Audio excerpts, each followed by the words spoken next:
On July 29, 2023, a 48-year-old woman in rural Australia prepared a home-cooked lunch for her in-laws.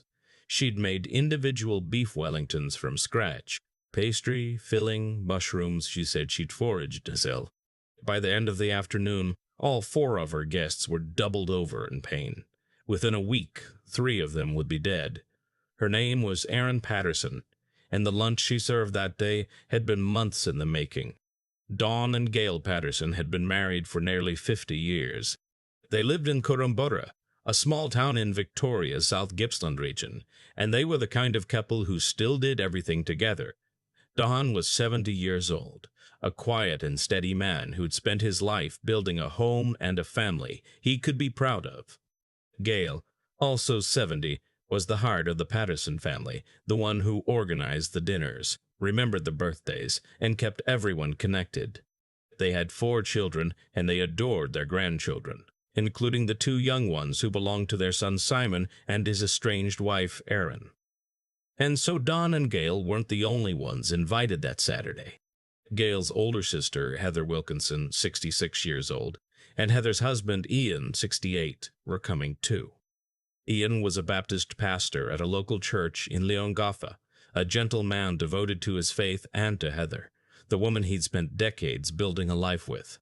Heather was warm and kind, the sort of person who made everyone around her feel at ease. But what none of them fully understood was how deeply Erin Patterson's feelings toward them had curdled. Erin had married Simon Patterson back in 2007, and, before the wedding, she'd inherited roughly $2 million from her grandmother. She'd been generous with Simon's family, giving loans freely, including $300,000 to Simon's brother Matt to build a house. That the marriage unraveled, and by 2015, Erin and Simon had separated for good. They shared custody of their 2 children and, on the surface, remained civil. They even took family holidays together. But beneath the surface, Erin's relationship with her in-laws had deteriorated badly.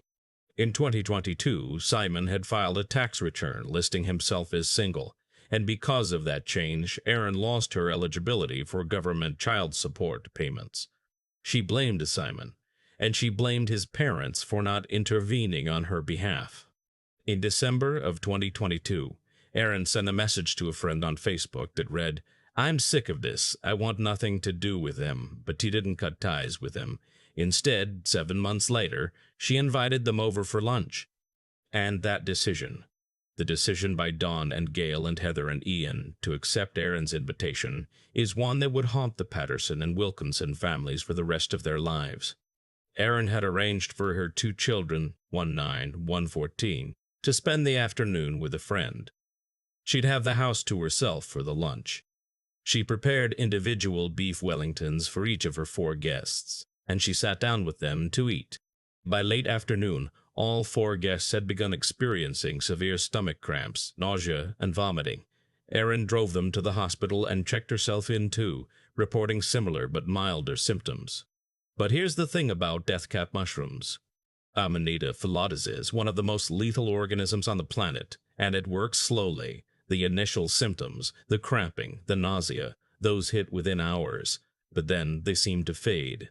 Patients often feel better for a day or so. And it's during that false recovery that the real damage is happening. The toxins are quietly destroying the liver, cell by cell, and by the time the second wave of symptoms arrives, it's often too late. And so when all 4 guests were admitted to Leongatha Hospital on July 30th with what doctors initially suspected was gastroenteritis, no one was yet thinking about mushroom poisoning. But as their conditions rapidly worsened, the patients were transferred to Melbourne's Austin Hospital, where specialists began running more extensive tests. And what those tests revealed would change everything. Because the toxicology results came back positive for amatoxins, the deadly compounds found in death cap mushrooms. This was no accident. This was no case of a forager making an innocent mistake. Somebody had fed these 4 people one of the deadliest poisons in nature. On August 4th, 6 days after the lunch, Gail Patterson and Heather Wilkinson both died of multi-organ failure. They were 70 and 66 years old. The following day, August 5th, Dawn Patterson died too. despite receiving an emergency liver transplant. He was 70. And Ian Wilkinson, the Baptist pastor, was clinging to life, his body fighting to survive what the mushrooms had done to his liver. But that wasn't even the worst part, because as investigators began looking into Erin Patterson's life, what they found was not the picture of a grieving daughter-in-law. It was a trail of evidence that pointed to months of careful, deliberate planning. In April of 2023, 3 full months before the lunch, Erin had purchased a food dehydrator, and then she'd logged on to iNaturalist, a citizen science website where amateur naturalists post observations of plants and wildlife. On that site, she'd found posts documenting the locations of deathcap mushrooms growing near the towns of Loch and Outtrim, just a short drive from her home. She made trips to both locations.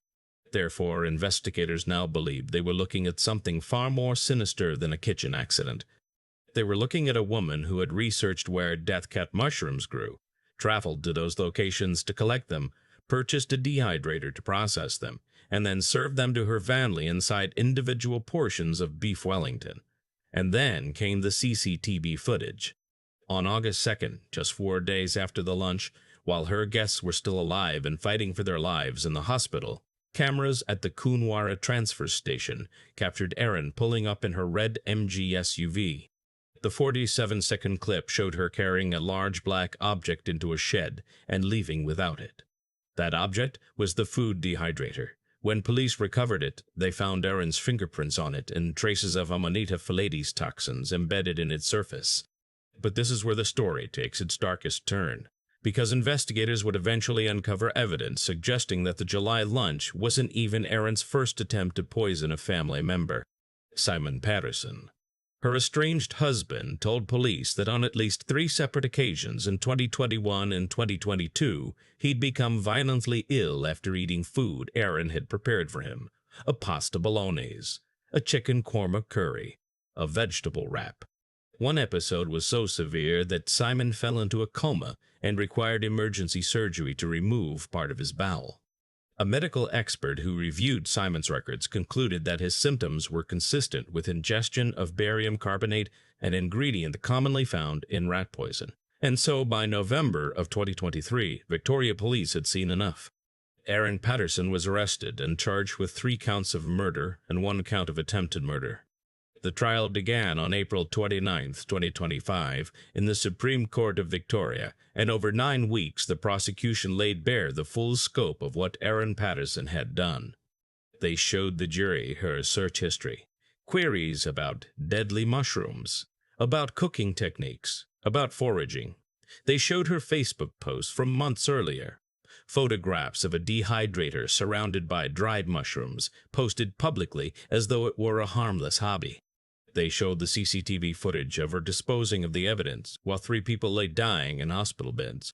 And throughout all of it, through every piece of evidence, every witness, every day of testimony, Erin Patterson showed no remorse, not during the trial, not when the verdict came, not when the judge looked at her and told her what she had done.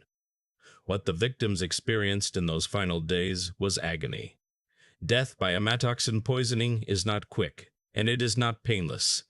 It begins with waves of nausea so violent that the body convulses. Then comes the false calm, a day where the symptoms ease and hope briefly flickers. But beneath that calm, the liver is being destroyed from the inside. And when the second wave hits, it brings with it the searing pain of organ failure, the body shutting down system by system, the skin yellowing, the confusion deepening, until there is nothing left to fight with. Gail and Heather endured 6 days of this before their bodies gave out. Don held on for 7. On July 7, 2025, after 6 days of deliberation, the jury found Erin Patterson guilty on all 4 counts. On September 8, 2025, Justice Christopher Beale sentenced Erin Patterson to 3 concurrent life sentences plus 25 years, with a non-parole period of 33 years. She will be 81 years old before she is eligible for release. The judge called her crimes an enormous betrayal of trust and told her that her complete lack of remorse pours salt into all of the victims' wounds. 28 victim impact statements were submitted to the court. Ian Wilkinson, the pastor who had survived the lunch but lost Heather, the woman he'd spent decades loving, read his own statement aloud. He told the court he felt only half alive without her. And then, in a moment that silenced the courtroom, he offered Erin his forgiveness for the harm she had done to him, while saying he had no power to forgive what she had done to others. Simon Patterson, the father of Erin's 2 children, the same grandchildren Don and Gail had adored, spoke of the wreckage she left behind. They live in an irreparably broken home, he said, when almost everyone else knows their mother murdered their grandparents. Erin Patterson has appealed her conviction. She has never said she's sorry.